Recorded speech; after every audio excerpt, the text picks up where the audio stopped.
On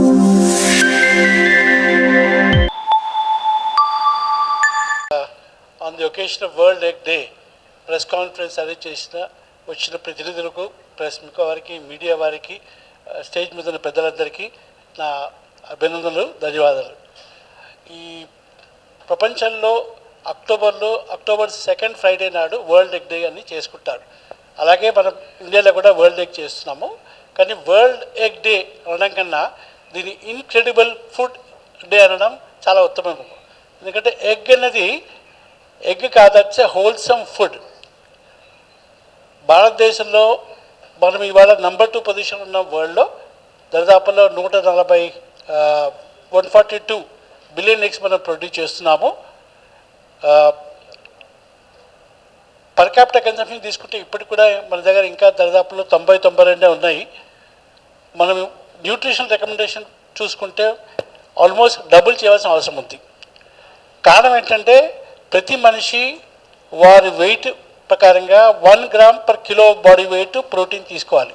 అంటే ఒక 70 కిలోలు ఉన్న ఒక మనిషి 70 గ్రాముల ప్రోటీన్ రోజుకు తీసుకోవాలి.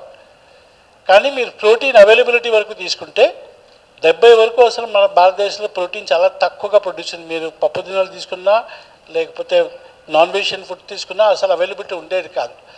అప్పుడు డాక్టర్ బివి రావు గారు మన భారతదేశంలో ఉన్న ప్రోటీన్ మాల్ న్యూట్రిషన్ అనుకోండి, స్టంటెడ్ గ్రోత్ ఇవన్నీ మనసులో ఉంచి మనకి ఇండస్ట్రీకు అలాగే ప్రజలకు కావాల్సినది ప్రోటీన్ ఫుడ్ ప్రొడక్షన్ చేయాలనే ఉద్దేశంతో ఎగ్ ప్రొడక్షను, పౌల్ట్రీను అప్పుడు వారు స్టార్ట్ చేశారు. ఇవాళ మనం నెంబర్ 2 పొజిషన్లో ఉన్నా ఇప్పటికీ మనం ఇంకా 100% ఇంకా పెరుగుదల అవసరం ఉంది. ఎందుకంటే దాదాపులో 180 ఎగ్స్ మనం తినాలి. 180 ఎగ్స్ పోతే ఇప్పటికీ మనం 90 ఎగ్స్ ఉన్నాం. ఇండస్ట్రీ తరఫు నుంచి కాకుండా ప్రజల తరఫు నుంచి ఆలోచిస్తే ఎగ్ అనేది హోల్సమ్ ఫుడ్. 2 గుడ్లు తింటే మీకు దానిలో బ్రేక్ఫాస్ట్, లంచ్ అన్నీ కూడా దానిలో సమకూర్చే మొత్తం అంతా ప్రోటీన్స్ ఉంటాయి. మనం ఇండియాలో ఓన్లీ బికాస్ అవైలబిలిటీ లేక ఎక్కువ కార్బోహైడ్రేట్స్ తినేవాళ్ళం. అంటే రైస్ అనుకోండి, వీట్ అనుకోండి, ఇటువంటి తినేవాళ్ళము. అది ఆహారానికి మంచిది కాదు. మీకు అందరికీ డాక్టర్ నాగేశ్వర రెడ్డి గారి గురించి మీకు తెలిసి ఉంటుంది, ఏఐజీ హాస్పిటల్ చైర్మన్ గారు. వారు చెప్పడం ఏంటంటే ప్రతి వారు కూడా కార్బోహైడ్రేట్ తగ్గించి ప్రోటీన్ మీరు ఎక్కువ తినడం అలవాటు చేసుకోవాలి. అప్పుడే మీరు ఆరోగ్యంగా ఉంటారు. ఒక గుడ్డులో దాదాపులో 11 నుంచి 12 గ్రామ్స్ మీకు ప్రోటీన్ ఉంటుంది. మీరు మిగతా ఇంపార్టెంట్ వైటమిన్స్, మినరల్స్ తీసుకుంటే అన్ని అమినో యాసిడ్స్ మన బాడీకి కావాల్సిన అమినో యాసిడ్స్ కూడా దొరుకుతాయి. Vitamin A, vitamin D, vitamin K, selenium, ఆ తర్వాత అలాగే వైటమిన్ బి కాంప్లెక్స్ అన్నీ కూడా.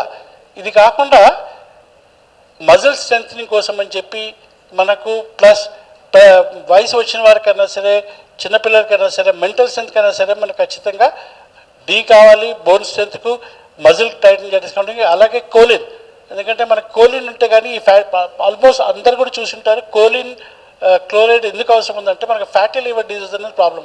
ఎక్సర్సైజ్ తక్కువ ఉంటుంది, మనం ఎక్కువ తినడం వల్ల మనకు ఫ్యాటీ లివర్ డిసీజ్ అన్నది వస్తుంది.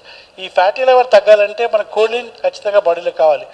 ఎగ్ ద్వారా కోలిన్ క్లోరైడ్ అవుతుంది. 2 గుడ్లు తిన్న వాళ్ళకి ఎప్పుడు కూడా ఆరోగ్యంగా ఉంటారు. ఇన్ఫాక్ట్ డాక్టర్ నాగేశ్వర రెడ్డి గారు చెప్పడం అంటే రోజు 2 గుడ్లు తిని ప్రాసెస్డ్ ఫుడ్ తినకుండా ఉంటే వారికి క్యాన్సర్ లాంటి రోగాలు రావని అంటున్నారు. అంత ఖచ్చితంగా చెప్తాను. నేను 4 గుడ్లు కూడా తింటాను. 2 గుడ్లు ఖచ్చితంగా ప్రతి వాళ్ళు తినవలసిన అవసరం ఉంది. తింటే మీకు ఆరోగ్యంగా ఉంటారన్నది డాక్టర్ నాగేశ్వర రెడ్డి గారు చెప్పడం. ఎందుకంటే ముందు ఆలోచన ఏంటి, ఇప్పుడు అంతా కూడా మనకు హెల్తీ ఫుడ్ కావాలి. ఇప్పుడు ఏదో కార్బోహైడ్రేట్స్ మనం ఎంత తిన్నాము, ఎంత బియ్యం తిన్నాము, ఎంత గోధుమ తిన్నామని కాదు, మనకు కావాల్సిన ప్రోటీన్ తినాలి. కాబట్టి గుడ్డు ద్వారానే మీకు కావాల్సిన ప్రోటీను, కావాల్సిన వైటమిన్స్, కావాల్సిన మినరల్స్, కావాల్సిన అమినో యాసిడ్స్ దొరుకుతాయి. ఇవన్నీ ఉంచుకొని ప్రజలు ప్రతి వారు కూడా రోజుకు 2 గుడ్లు తీసుకోవాల్సిన అవసరం ఉంది. కొద్దిమందిలో అపోహ ఉంది, మనము ఓన్లీ వైట్ తీసుకుందాము, ఆల్బుమిన్ తీసుకుందాము, ఎల్లో అవసరం లేదేమన్నట్టు. అది కానీ తప్పది. ఎందుకంటే ఎల్లోలోనే మీకున్న కూడా ఫ్యాట్ సాల్యుబుల్ వైటమిన్స్ ఉన్నాయి. అంటే మీకు ఏ రావాలన్నా, డి రావాలన్నా, కే రావాలన్నా కానీ అవన్నిటి కూడా మీకు ఓన్లీ యోగ్ ద్వారానే అవుతుంది.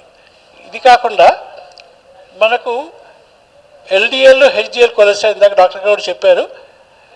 గుడ్డులో ఉన్న కొలెస్ట్రాల్ ఏదైతే అంటామో అది హెచ్డిఎల్ పెంచుతుంది, అంటే మంచి కొలెస్ట్రాల్ పెంచుతుంది, ఎల్డిఎల్ తగ్గిస్తుంది. కాబట్టి ఇన్ఫ్యాక్ట్ అమెరికాలో ఒక ఎక్స్పెరిమెంట్ కూడా చేశారు. దాదాపులో 25 గుడ్లు ఒక మనిషి ఆల్మోస్ట్ 30 ఏళ్ళు తిన్నాడు. తిన్నవాడు కూడా చెక్ చేస్తే వారి కొలెస్ట్రాల్ ఇప్పుడు కూడా హెల్తీగా ఉన్నారు, ఆయన బాగా హెల్తీ ఉన్నారు, హెచ్డిఎల్ ఎల్డిఎల్ రేషియో కూడా కరెక్ట్గా ఉన్నాయి. సో ఈ అపోహలన్నీ మానేసి ఖచ్చితంగా ఎల్లోతో పాటు యోగు ఆల్బుమిన్ రెండు కలిపి తినడమే ఉత్తమము. ఆరోగ్యంగా ఉండాలంటే ఖచ్చితంగా రోజుకు 2 గుడ్డలు తినాల్సిన అవసరం ఉంది. ఈ సమావేశం ఏర్పరిచిన వాళ్ళకు నా అభినందనలు చెప్తూ ఈ అవకాశం ఇచ్చినందుకు థ్యాంక్ యూ వెరీ మచ్.